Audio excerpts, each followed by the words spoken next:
तो दोस्तों आज देखिए आप लोग इस वीडियो में आप लोग देखेंगे समांतर क्रम या पार्श्व क्रम संयोजन के बारे में। Parallel combination. अभी पिछले वीडियो में आप लोगों को श्रेणी क्रम संयोजन के बारे में बताए थे, साथ साथ उसका व्यंजक भी प्राप्त कराए थे। इस वीडियो में आप लोगों को समांतर क्रम या पार्श्व क्रम संयोजन के बारे में बताते हुए इसका समतुल्य प्रतिरोध का व्यंजक भी ज्ञात कराएंगे इसमें।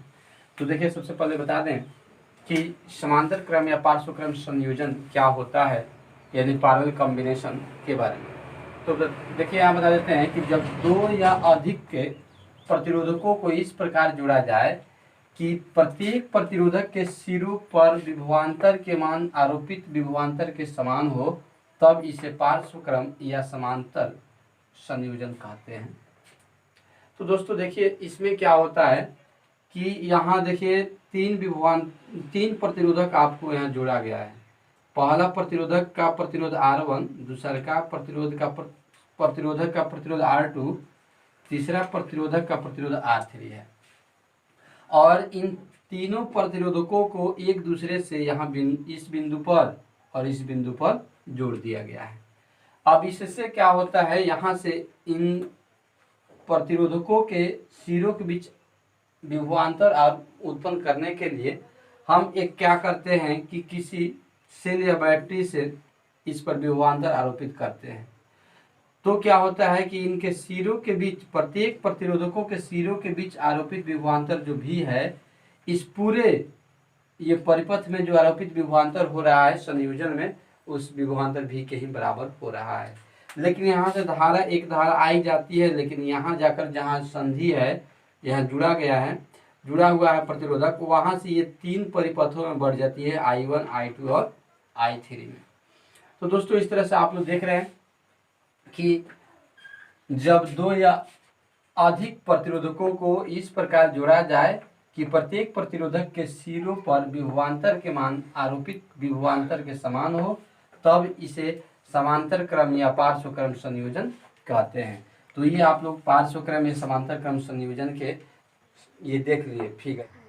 तो दोस्तों देखिए अब हम लोग क्या लिए हैं, तीन प्रतिरोधक लिए हैं जिसका प्रतिरोध R1, R2 तथा R3 है। इन प्रतिरोधकों को लेकर समांतर क्रम में यहाँ जोड़ दिया गया है।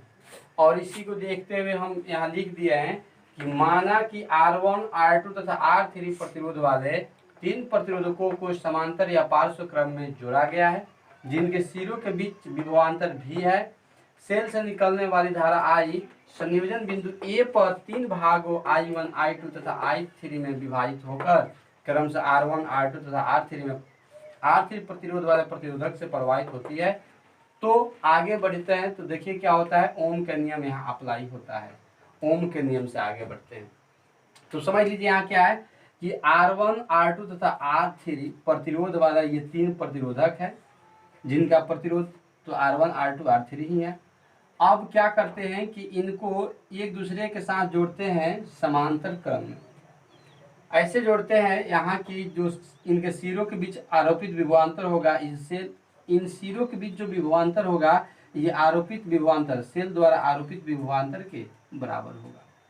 तो क्या होता है, सेल से जब यहाँ एक धारा हम I प्रवाहित करते हैं तो आकर बिंदु A पर, जहाँ से ये जुड़ा हुआ है प्रतिरोधक, A पर आकर ये तीन भागों I1, I2 तथा I3 में बढ़ जाती है। फिर ये धारा क्रम से R1, R2 तथा R3 प्रतिरोध वाले प्रतिरोधक से होकर प्रवाहित होती है और आकर फिर बिंदु B पर एक ही धारा I के रूप में बदल जाती है। तो हम ओम के नियम से चलते हैं। तो ओम के नियम से आप लोग पढ़े हैं, ओम के नियम बराबर होता है V बराबर IR। ओम का नियम आप लोग पढ़े हैं। तो इससे यदि हम I का मान निकालें तो I बराबर हो जाएगा V बटा R। तो इसी नियम का प्रयोग करते हुए हम यहाँ पर लिख दिए हैं I1 बराबर V बटा R1। V बटा R1 होने के कारण है कि इससे प्रवाहित होने वाली जो धारा I है, I का मान जो हम निकाल रहे हैं, तो इनके सिरों के बीच विभवांतर हमारा V है और इसका प्रतिरोध R1 है, इसलिए I1 बराबर हो जाएगा V बटा R1। फिर I2 बराबर निकालेंगे तो V बटा R2, I3 बराबर V बटा R3।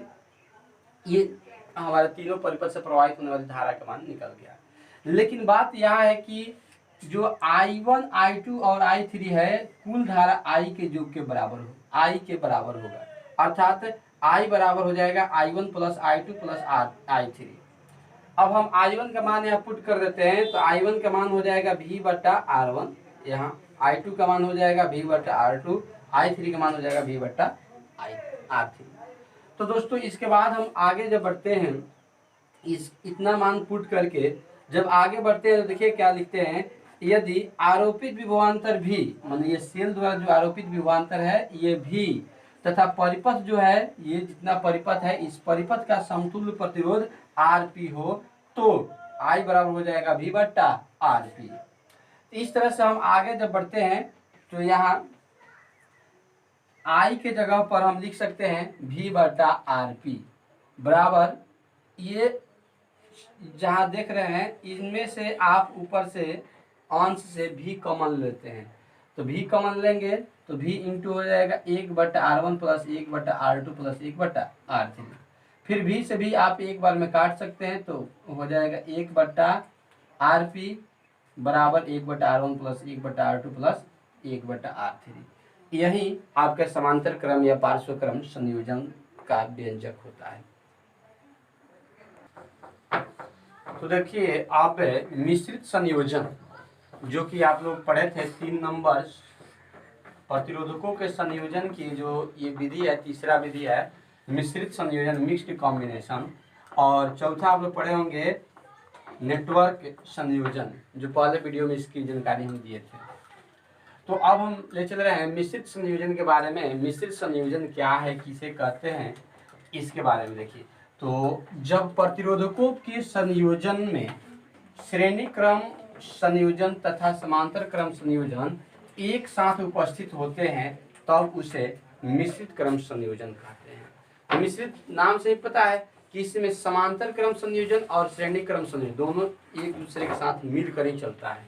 कैसे मिलता है, देखिए यहाँ कि सबसे पहले यहाँ हम लिए हैं 8 प्रतिरोधक R1 R2 R3 R4, यहाँ पर हो जाएगा R5 R6 R7 R8। इस तरह से आप लोग 8 प्रतिरोधक देख रहे हैं जिसका प्रतिरोध यहाँ दिया गया है।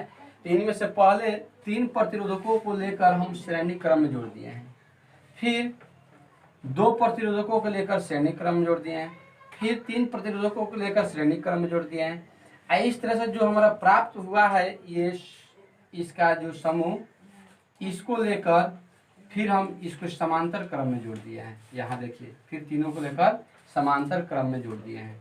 इस तरह से जो प्रतिरोधकों को जोड़ने की ये प्रक्रिया होती है, विधि होती है, इसको हम लोग मिश्रित क्रम समूहन कहते हैं। मिश्रित क्रम समूहन में श्रेणी क्रम और समांतर क्रम दोनों एक साथ होता है।